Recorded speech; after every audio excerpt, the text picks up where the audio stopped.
दुनिया में ऐसे बदबख्त लोग भी पाए जाते हैं जो अपने ही मुल्क के खिलाफ बनने वाली फिल्मों में काम करते हैं और उनमें से चंद लोग पाकिस्तान में भी पाए जाते हैं। जी हां, आपने दुरुस्त सुना।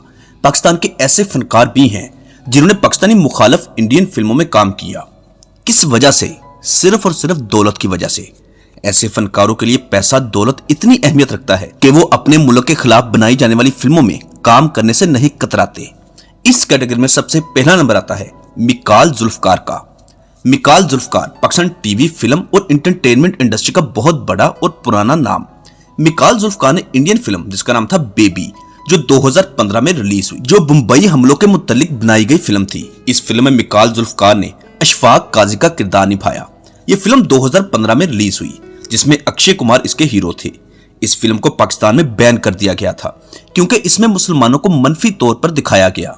न सिर्फ मुसलमान बल्कि पाकिस्तान को भी बदनाम किया गया। एक ऐसी फिल्म जिसमें मुसलमान और पाकिस्तान को बदनाम किया गया और उस फिल्म में काम करने वाले भी पाकिस्तानी ही थे। बहुत ही दुख और शर्म की बात है, मिकाल जुल्फकार पैदाइशी तौर पर पाकिस्तानी नहीं। वो पैदा लंदन में हुए, बचपन लंदन में गुजारा, फिर पाकिस्तान आ गए और यहाँ आकर स्कूलिंग की, फिर मॉडलिंग इंडस्ट्री में कदम रखा। देखते ही देखते मुल्क के टॉप मॉडल बन गए। न सिर्फ मॉडलिंग बल्कि बहुत सारे टीवी ड्रामों, कमर्शियल्स और फिल्मों में काम किया। मिकाल जुल्फकार और पाकिस्तानी फिल्म एक्ट्रेस ज़ारा शेख के अफेयर की खबरें भी चलती रहीं। दोनों ने मंगनी भी कर ली और बहुत जल्द शादी करने वाले थे, लेकिन फिर दोनों के दरमियान अलैदगी हो गई। मिकाल जुल्फकार के वालिद पाकिस्तान के रिटायर्ड डिप्लोमेट थे जबकि वालिदा ब्रिटिश थी, लेकिन दोनों के दरमियान अलैदगी और फिर बाद में तलाक हो गई। मिकाल जुल्फकार का पहला अफेयर और मंगनी ज़ारा शेख से हुई जिसका इख्तिताम भी अलैदगी की सूरत में हुआ। फिर 2010 में सारा भट्टी से मंगनी हो गई और 2 सालों बाद 2012 में शादी भी कर ली। दोनों की 2 बेटियां पैदा हुईं, लेकिन अपने माँ बाप की तरह मिकाल जुल्फकार का रिश्ता भी ज्यादा देर ना चल सका और दोनों के दरमियान 2017 में तलाक हो गई। मिकाल जुल्फकार का शुमार पाकिस्तान के मोस्ट हैंडसम एक्ट्रेस में होता है, जो 2017 का सबसे हाई पेड फनकार था। अब तक बेशुमार टीवी ड्रामों, फिल्मों में काम कर चुके हैं जिनमें ब्रिटिश फिल्में भी शामिल हैं। मिकाल जुल्फकार का एक भाई ब्रिटिश ड्रामों में काम भी करता है। इंडियन फिल्म बेबी में काम करने की वजह से मिकाल जुल्फकार को बहुत तनकीद का सामना भी करना पड़ा क्योंकि ये फिल्म पाकिस्तान और मुसलमानों के खिलाफ बनाई गई थी। मामू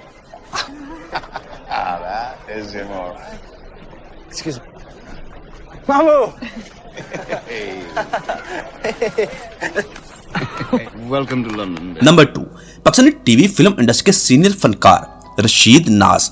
देखो, जब हम अपने बेटी तुम्हारा वाला कर देगा तो तुम लोगों का जिम्मेदारी हो जाएगा। अगर तुम्हारा बेटा दुबई में कमाता है तो अपने माँ बाप के लिए, अपने बीवी बच्चों के लिए कमाएगा। रशीद नाज जो इसी साल 18 जनवरी 2022 को इस दुनिया से रुखसत हो गए। ये कहते हुए बहुत अफसोस भी होता है और दुख भी कि रशीद नाज मुतअद्दिद पाकिस्तान मुखालिफ फिल्मों में काम कर चुके हैं, जिनमें एक फिल्म बेबी जिसमें रशीद नाज ने मौलाना मोहम्मद अब्दुल्ला रहमान का किरदार निभाया। इस किरदार से न सिर्फ मुसलमानों को बदनाम किया गया बल्कि पाकिस्तान को भी इस फिल्म में एक नाकाम रियासत के तौर पर दिखाया गया। इस फिल्म में मौलाना मोहम्मद अब्दुल्ला रहमान को पाकिस्तान की एक मशहूर शख्सियत के साथ तशबीह दी गई जो इंडिया में मनफी सरगर्मियों में मुलव्वस होता है। रशीद नाज को भी इस फिल्म की वजह से बहुत तनकीद का सामना करना पड़ा।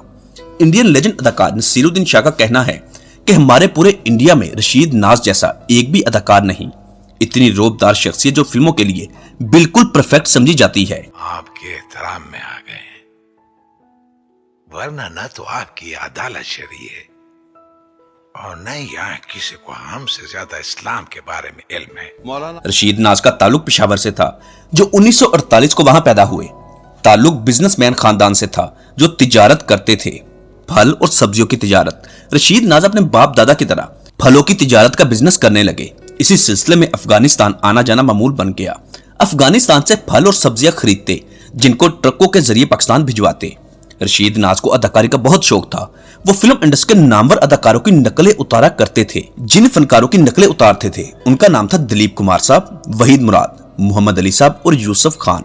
मशरकी पाकिस्तान में जब बदतरीन सैलाब आया तो रशीद नाज और उसके दोस्तों ने मिलकर प्लान किया कि सैलाब ज़दगान की मदद के लिए फंड रेजिंग की जाए और यूं फंड रेजिंग के लिए शो मुनक़द करने लग गए। और इन शोज में रशीद नाज अपनी फनकाराना सलाहियतें भी दिखाते रहे और इन शोज से जितना भी पैसा जमा होता वो बंगाली भाइयों की इमदाद के लिए भेज देते।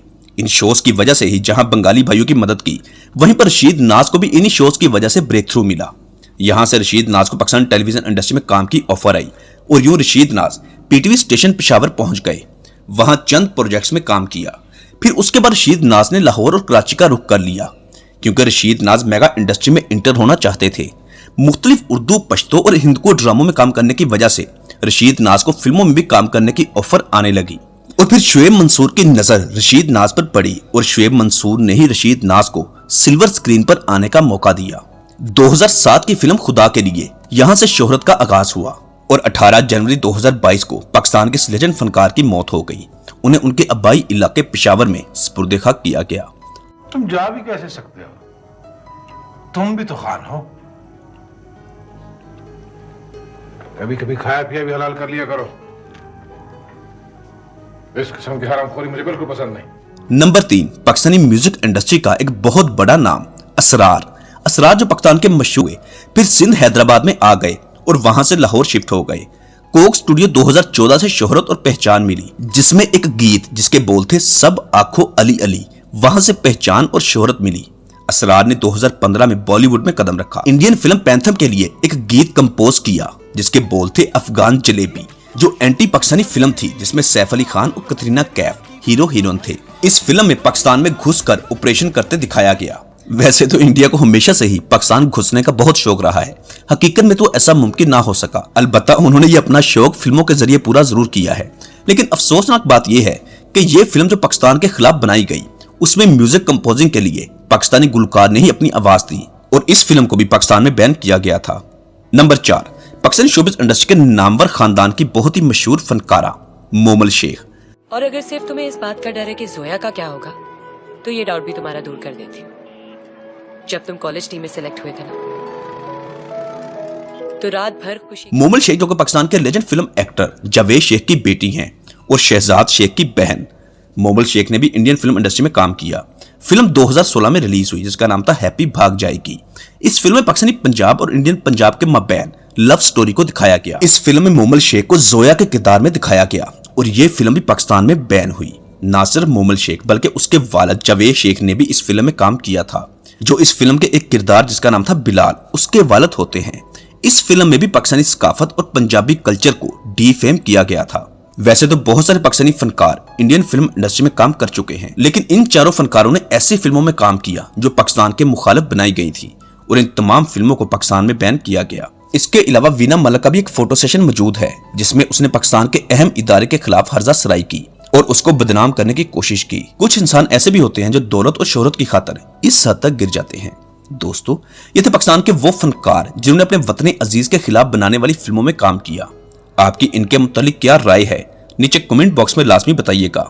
वीडियो अच्छी लगी है तो उसको लाइक, शेयर और हमारा चैनल सब्सक्राइब करना मत भूलिएगा और साथ दिए गए बेल ऑप्शन को भी प्रेस कर दे। शुक्रिया।